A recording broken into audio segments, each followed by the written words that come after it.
திருத்தணி. ஒருவர் அந்த நகருக்கு செல்லாமல் வெகு தொலைவிலிருந்து திருத்தணி என்ற அந்த பெயரை கேட்டால் கூட போதுமாம், அப்பெயரை நினைத்தாலும் போதுமாம், அத்திசை நோக்கி தொழுதாலும் போதுமாம், அவரது அனைத்து பிறவி பாவங்களும் ஓடிவிடும், முக்தி கிட்டுவிடும் என்று தணிகை புராணம் கூறுகின்றது. இங்கே பெரும்பாலான பக்தர்கள் காவடி சுமந்து சென்று முருகப்பெருமானை வழிபடுவதை வழக்கமாக கொண்டிருக்கின்றார்கள்.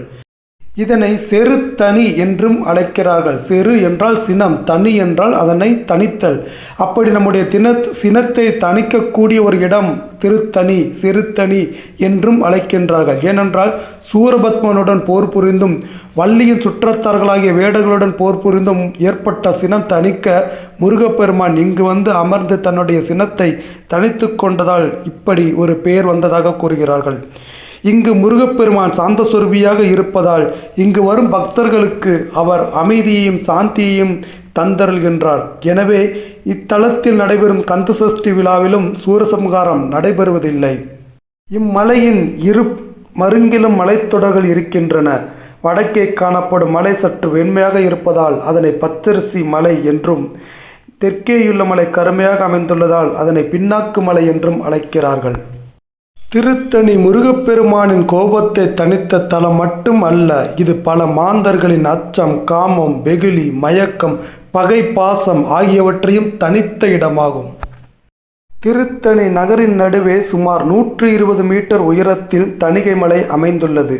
மலையின் உச்சியில் 4 பிரகாரங்களுடன் எழில் மிகுந்த ஆறுமுகப் பெருமானின் ஆலயம் அமைந்துள்ளது. கற்ப கிரகத்தில் தணிகை முருகன் சுந்தர வடிவினராய் இடக்கரத்தை தொடையில் அமைத்து வலக்கரத்தில் ஞானவேல் தாங்கி நிற்கின்றார். இத்தலத்தில் முருகன் சிவனை துதித்து ஞானம் பெற்றதால் இங்குள்ள முருகப்பெருமானின் திருவுருவம் ஞான சக்திதரர் என்னும் உருவ அமைப்பாகும். வள்ளி தேவசேனா தேவியருக்கு தனித்தனி சன்னதிகள் உள்ளன. திருத்தணி மலையடிவாரத்திலிருந்து மலைக்கு ஏறிச் செல்ல 365 படிகள் உள்ளன. ஒரு ஆண்டிற்கு மொத்தம் 365 நாட்கள்.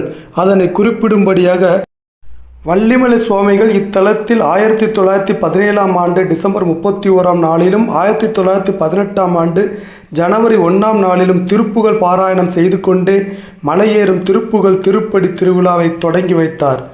இப்போது ஆண்டுதோறும் அவ்விழா கொண்டாடப்பட்டு வருகிறது.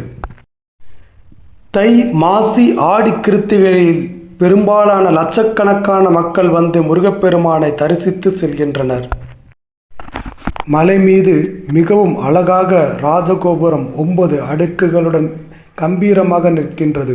இரவு நேரத்தில் காண்பதற்கும் இந்த வேலும் மிகவும் அழகாக இருக்கின்றது.